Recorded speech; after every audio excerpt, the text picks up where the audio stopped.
मेरे प्यारे दोस्त, आप लोगों ने यह कहावत जरूर सुना होगा कि बूढ़ी घोड़ी लाल लगाम, यानी कि आय के हिसाब से ही खर्च करना चाहिए और कोई भी काम करना चाहिए, अन्यथा आपको बहुत बड़ा नुकसान हो सकता है, आपको पछताना पड़ सकता है।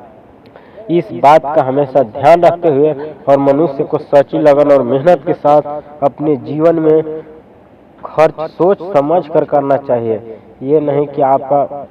आय कितना है और उससे ज़्यादा खर्च कर रहे हैं तो फिर आपको नुकसान होगा, आपको परेशानियों का सामना करना पड़ेगा। इस बात का हमेशा ध्यान रखते हुए और मनुष्य को अपने जीवन में अपने कर्तव्य पथ पर आगे की ओर बढ़ना चाहिए और अपने बड़े लक्ष्य और बड़े सपने को पूर्ण करने के लिए लगातार प्रयास करना चाहिए। बड़े बड़े महापुरुषों ने अपने जीवन में इस बात का अमल करते हुए और अपने जीवन को सुखमय और सफल बनाया तथा लगातार सच्ची लगन और मेहनत के साथ अपने कर्तव्य पथ पर आगे की ओर बढ़ते हुए और अपने लक्ष्य और सपने को प्राप्त किया।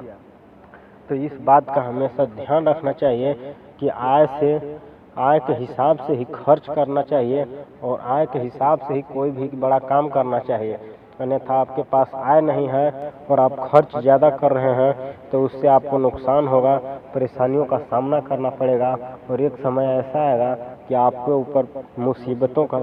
पहाड़ टूट जाएगा। तो इस बात का ध्यान रखते हुए और मनुष्य को सच्ची लगन और मेहनत के साथ अपने लक्ष्य और अपने सपने पर ध्यान देना चाहिए और सच्ची लगन और मेहनत के साथ हमेशा कर्तव्य पथ पर आगे बढ़ते हुए और लगातार आगे की ओर बढ़ते रहना चाहिए और अपने लक्ष्य और सपने को पूर्ण करने का भरपूर कोशिश करना चाहिए। जब तक शरीर में जान है तब तक लगातार प्रयास करते हुए और अपने जीवन को सुखमय और सफल बनाने का कोशिश करना चाहिए।